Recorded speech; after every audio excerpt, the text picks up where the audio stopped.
The autumn leaves danced outside the cafe window as David Matthews adjusted his daughter's small coat. At 7 years old, Emma had her mother's gentle eyes and an endless curiosity about the world around her.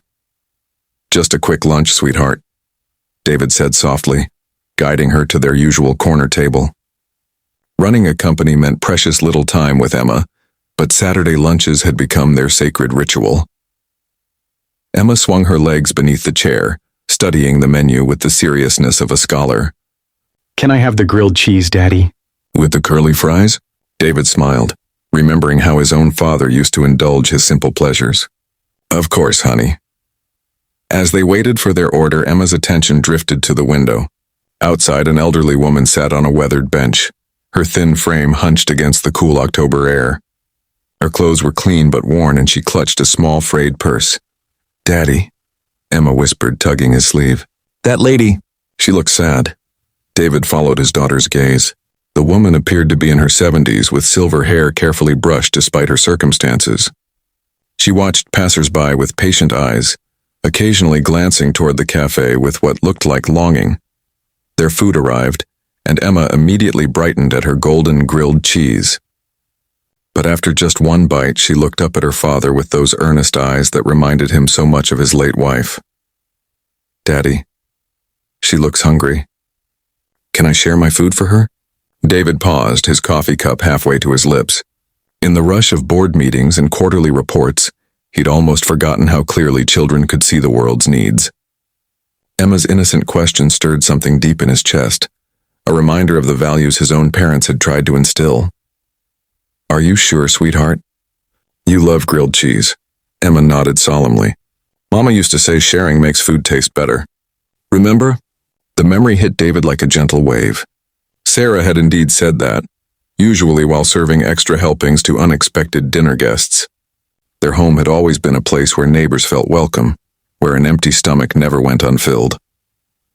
"Yes, honey, she did say that." David's voice carried the warmth of remembrance. "Would you like me to invite her in?" Emma's face lit up with pure joy. "Could we, Daddy, really?" David walked to the cafe door, his heart beating with nervous kindness. The woman looked up as he approached, her eyes wary but hopeful. "Ma'am, I'm David. My daughter and I wondered if you'd like to join us for lunch." The woman's name was Margaret. She'd been a teacher for 40 years before retirement, and circumstances beyond her control had led her to lean on the kindness of strangers. Her voice carried the dignity that comes from a life spent nurturing others. "I couldn't impose," she said gently. "Please," David replied. "It would be our honor. Emma specifically asked to share her meal with you." Margaret's eyes misted as she looked through the window at the little girl, who waved enthusiastically from their table. Inside the cafe, Emma chattered easily with Margaret, asking about her favorite books and sharing stories about school. The elderly woman's face transformed with each smile, years seeming to melt away as she engaged with the child's innocent enthusiasm. "You know, Emma," Margaret said as they shared the grilled cheese, "I used to have a little girl just like you. She's all grown up now, with children of her own in another state." David found himself moved by the woman's quiet grace, by the way she savored each bite not just of food, but of companionship. This was what his wife had meant about sharing, making food taste better. It wasn't about the meal, but about the connection. As they finished eating, David quietly arranged for Margaret to take home additional meals for the coming days. But more than that, he found himself genuinely interested in her stories, her wisdom earned through decades of teaching and living. "Thank you," Margaret whispered as they prepared to part ways. "Not just for the food, but for seeing me, for treating me like I matter." Emma hugged Margaret goodbye, and David realized his daughter had just taught him something profound about the courage it takes to act on compassion. Walking home, Emma slipped her small hand into his. "Daddy, I'm glad we shared our lunch." "Me too, sweetheart," David replied, squeezing her hand gently.